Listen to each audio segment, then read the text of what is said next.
Boom. What's going on, everybody? Kenny Lamons here again, Medicare Millennials, where we are chronicling our journey for you guys. New, experienced, whatever your situation is. Ethan and I are trucking along trying to build a nice, successful book of Medicare business, so we're going to take you along for the ride. This guy's been on a hiatus for about 6 weeks now. I wanted him to share that before we jump into the content for today about what he did, why he did it, how he took that much time off.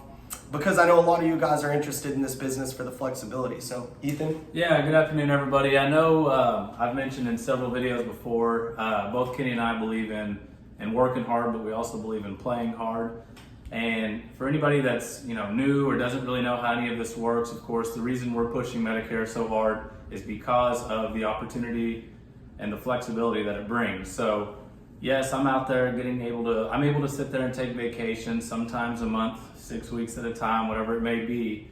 The reason I'm able to do that is because of my current book of business and how many Medicare clients I currently have. So sure, I was on vacation, but I was still working, still taking phone calls, still getting referrals, in which I can talk about in another video. Yeah. So 6 weeks, where'd you go? I got to go all the way up to Michigan. We went up to the Upper Peninsula. We got to play around on Lake Michigan, Lake Superior. Went camping quite a bit, so kind of got to just unplug from technology and work and everything for a while and really just enjoy nature. Well, that's what you get when you don't have kids. So, Yeah. moral of the whole video is don't have kids if you want to take long, extended breaks. Just kidding. Get it all done before you have them. So the purpose of this video, we get so many questions. Probably one of the number one questions we get is about appointment setter. How much do you pay them? How'd you find them? Should I get one? Should I not get one? So we just want to take a few minutes here today, tell you how we got ours, how long we've been using them, and what that process looked like. But I think we need to preface it by saying, okay, what is your appointment setter? They are an extension of yourself. Like when you train this person, they are no better or worse than what you're able to teach them, what scripts you give them, and how are they going to handle objections? How are they going to know if it's a time waster versus a really solid appointment? They're only going to know as much as you give them. So, and Ethan, if you want to expand on this, like what are just our personal opinion on if you're brand new to the business, or even if you're brand new to Medicare, but you've done life or other things, do you think an appointment setter right from the get-go is usually a good fit or what? Well, yeah, so Kenny and I talked, we discussed it probably for a year straight on whether we were actually ever going to hire an appointment setter. But way before that, I've been doing this right at 4.5 years. Kenny, I think 5.5 now. Mm-hmm. I've been in it about a year longer than I have. Guys, I think it's super important before you can ever hire somebody is you've got to make those phone calls yourself. You've got to become familiar with the lead you're trying to run here, what you're going to say when you get them on the phone, how you're going to overcome objections, how you're going to actually book the appointment, because these folks will try and weasel their way out with whether it be a doctor's appointment, whatever it may be. So I believe that you guys have to make these calls first in order to expect a good appointment setter to do the things you need them to do. Okay. Yeah, and I would just like to point out, okay, so you're paying somebody to book these appointments. You're depending on them. If they don't do their job, you're going to wake up and not have anybody to see that next day, or you're just going to be door knocking or whatever, right? So when they call you and they say, yeah, I had 21 leads, but I was only able to book you 2 appointments, you're just going to be frustrated and you're going to be like, well, what's going on? Why? What was said, etc. And you're really not going to be able to give that appointment setter the feedback they need to be more effective. So can't be stressed enough. It's really, really hard to train an appointment setter if you don't know how to effectively book appointments. If you're in this for the long haul, you need to spend the first at least few months booking your own appointments. If not, maybe even longer. You got to make a judgment call after you've done it a while if you think you can pass that off. But once you're ready, you know how to book appointments. It is a game changer having an appointment setter. 100%. For example, today, I know we're going to hop in just a minute on how we started and really where we started. But for example, I got a phone call this morning at 9:15 from my appointment setter saying, Ethan, I've got 6 brand new appointments ready for you tomorrow. That's so awesome because Kenny and I can sit here and work on Patriot things, whether it be videos, admin, contracting, whatever it may be. We're able to focus our time and energy on something else where we can pay somebody else to take care of the part that could take you half a day to do. Mm-hmm. And so let's go ahead and break it down, kind of how we started. I know Kenny had mentioned, or me and Kenny had talked about for about a year now on how we're going to do it, who we're going to hire. We were told by several different people on best ways to do it, and we really got lucky, but I don't want to give it all to luck. I want to say we put a lot of time into it to getting started. So how did you find Taylor? Yeah, so when we were kicking around the idea of an appointment setter, a lot of people were like, use Craigslist, go find somebody who currently does final expense appointment setting. But again, it's like I was real hesitant about that because the quality of a final expense appointment typically isn't as high as a Medicare appointment. So I just didn't think that would translate that well, for one. And for two, it's hard to teach an old dog new tricks. I wanted our appointment setter to book appointments the way we book appointments, not the way Joe Blow taught them to set final expense appointments. So I never really pursued super hard finding somebody through Facebook or on Craigslist that was already doing it. What happened was one of my best friends that I grew up with, his wife is a stay-at-home mom, but she was looking to get a part-time job. Not only because they would like the extra money, but I think she just had that itch to do more than whatever she was doing at home. And I remembered that his wife, who's now our appointment setter, had worked at a State Farm or one of those captive agencies for a few years when she was younger and was licensed and handled a lot of business for them. Like, she wasn't an agent.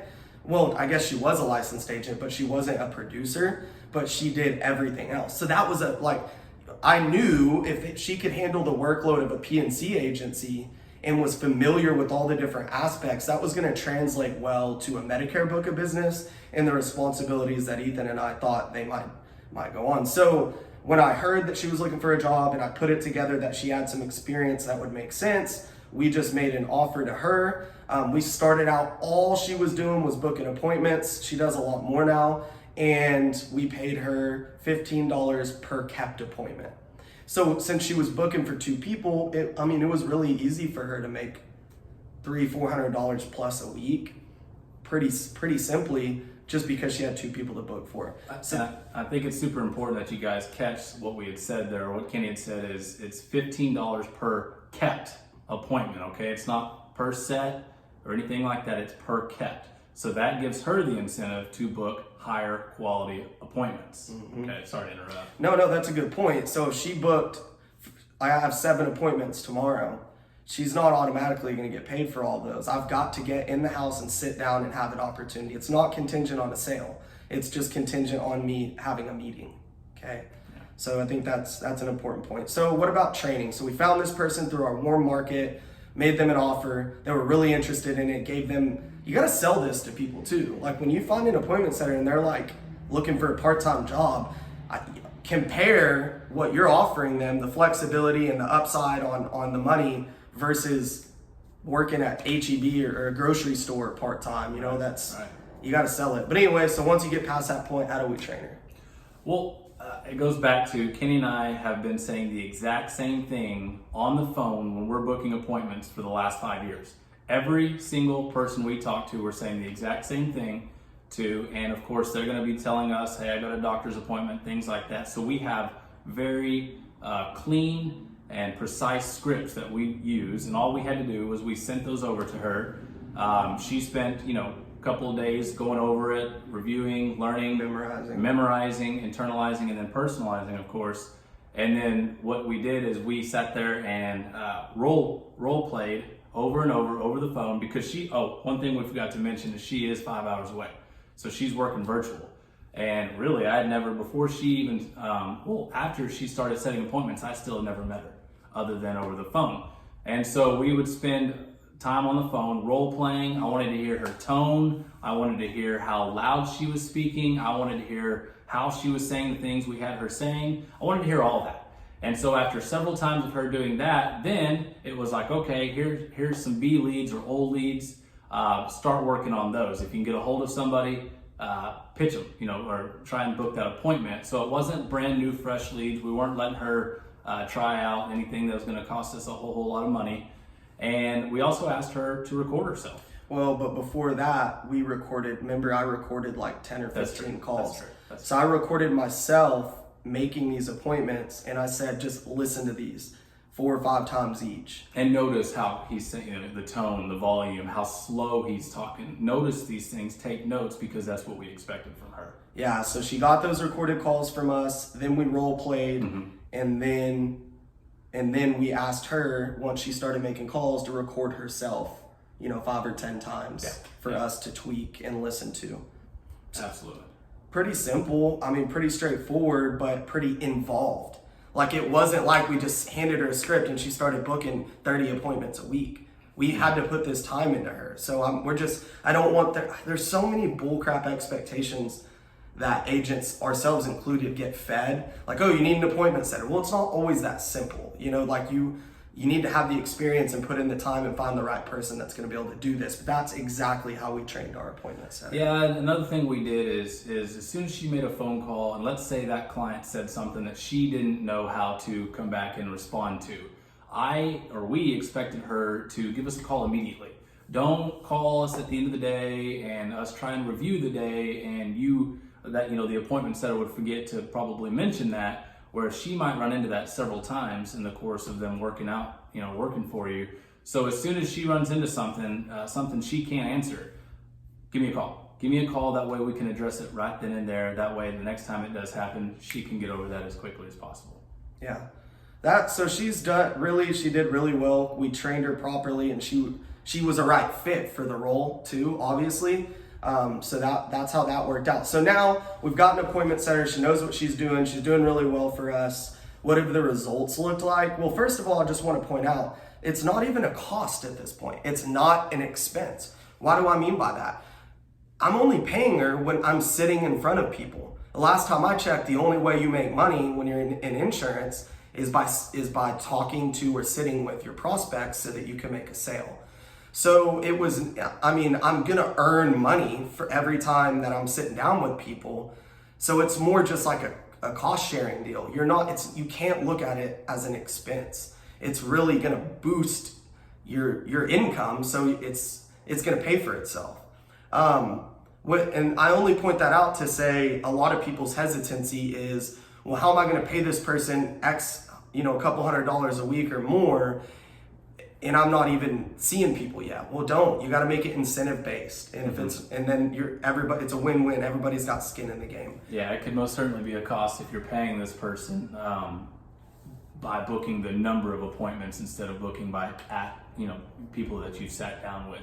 Also, one thing we haven't mentioned just yet is we did structure a bonus program for her, and I believe it's if both of us, each one of us, have to sit down and be able to present to 10 people each, and I think her bonus would be an additional $100. And so, if we're giving her 30 fresh leads per week each and saying book, and we're running 3 to 4 days in the field, there's no reason she shouldn't be bonusing. Every week. Okay, every single week. So when you're talking about, this has taken her, like I said, mine, she was calling me at super early this morning saying, you're done working on Kenny, and she just called you, it's noon, and she's done. She's done for the day. So she put 3 hours of work. We're both ready to go for tomorrow. She's going to do the exact same thing 2 more times this week at a minimum. So there's no reason she can't bonus every single week, as long as we're doing what we're supposed to, which is getting hot, fresh leads in her hand every week. Yeah, so now once you reach that level of efficiency, now you can look at your business. It should be growing. You should have stable income if you're effectively at this point now. So then you can then begin to have that conversation with your appointment setter if they would like to take on additional roles. So we're trying to get to the point where we just are able to provide her an opportunity that she can do virtually, that she's just wanting more responsibility, because it's very effective with her time and it's lucrative for everyone. So one of the first things that we're working on that she's doing now is she's actually calling our book of business and doing those quarterly calls with clients. So she'll ask for referrals. She'll set up an appointment if the customer is thinking about changing plans or is really unhappy with something. But most importantly, she's just touching the clients every quarter. So she'll just go back through. We have a spreadsheet. It's August, so she'll be calling whatever, like May or June, she'll go through and call all of those customers. Hey, you know, do you have any questions? Do you have any friends or family that need help with this? Whether, you know, that you would like to have them reach out to us.